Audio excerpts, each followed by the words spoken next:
Let's talk about Lego. And for most of us, that's what it is, right? It's a tool for imagination, a source of endless fun, and yeah, we all know that unforgettable, one-of-a-kind pain of stepping on a stray brick in the dark. It's just a part of childhood.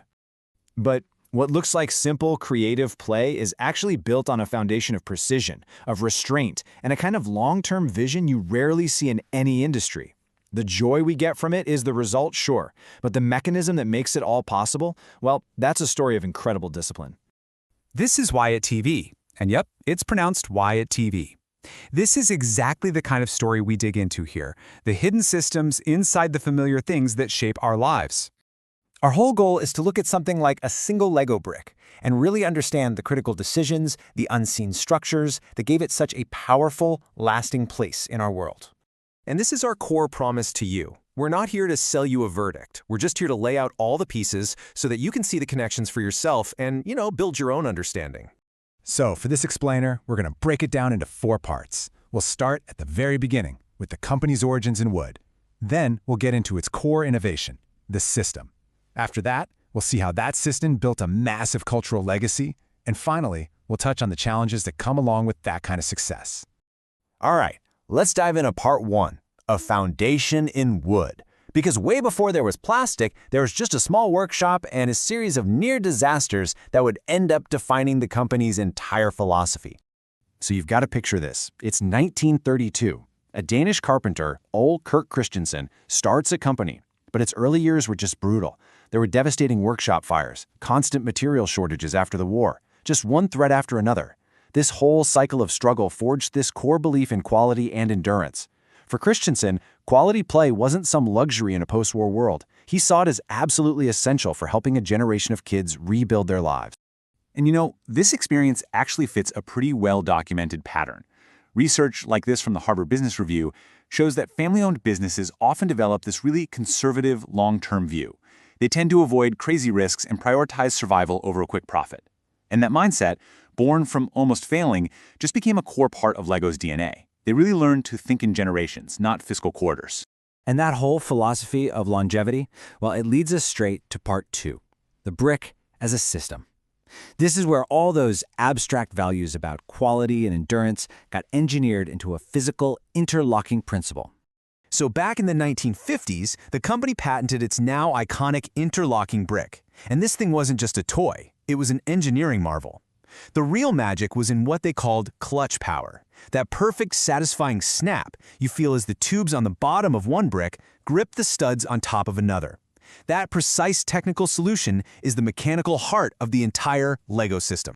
And out of that technical precision came this incredibly powerful promise, backward compatibility. Think about this for a second.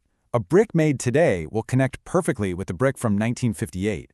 This wasn't just some cool feature. It became a non-negotiable, foundational rule for all future design. And that single decision transformed a simple toy into a platform that could just keep expanding forever. So you've built this amazing system, but how do you protect it? Well, the original patents, the ones for the interlocking function, were temporary by design. Once they expired, any competitor could copy the technology. So Lego had to shift its strategy. They started arguing that the shape of the brick itself, those 8 iconic studs, wasn't just a function, it was a brand identifier, a trademark. And a trademark, unlike a patent, could potentially be protected forever. This whole legal battle just goes to show how central the brick was to their entire identity. And that right there is the key takeaway. That one decision to maintain backward compatibility, the specific materials they chose, the legal fight to protect the brick shape, these weren't small things. They were massive, foundational commitments that locked the company into a path of extreme discipline that would define it for decades. So, what did all that discipline actually create? Well, that brings us to Chapter 3, Generations of Play. This is where we see how that strict, rigid system built something incredibly powerful and lasting, a real emotional connection.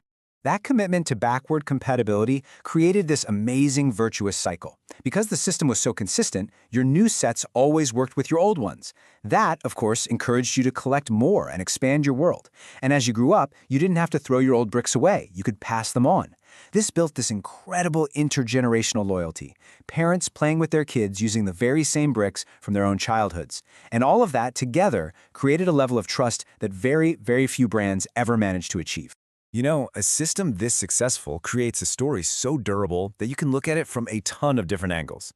Other parts of this series explore some of those other lenses, looking at the trade-offs, the constraints, and all the open questions that pop up when you get to this kind of scale. Think of this explainer as just one piece of that much larger puzzle. And that leads us perfectly into our final chapter, the pressures of scale. Because the same discipline that builds an empire can sometimes become a cage.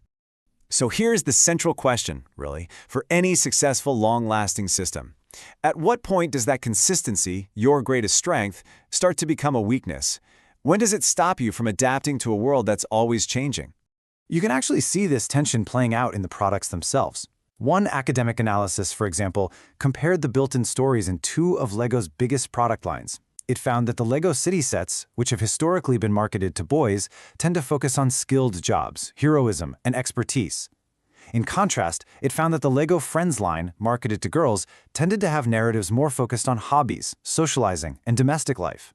This really highlights a modern challenge. How does a system that's built on open-ended creativity deal with the often segmented and sometimes prescriptive world of global toy marketing? For maybe an even clearer example of this rigidity, you just have to look at the failure of the online game LEGO Universe. It was a massive investment, but it struggled for reasons that all point to a system mismatch. The company's super strict, zero-defect quality standards for making physical toys just didn't work in the fast, iterative world of software. Their slow, methodical corporate culture clashed with the need for agile game development, and in the end, they just couldn't find a revenue model that worked, losing out to more flexible competitors like Minecraft. The very same discipline that perfected the physical brick ended up hobbling its digital cousin.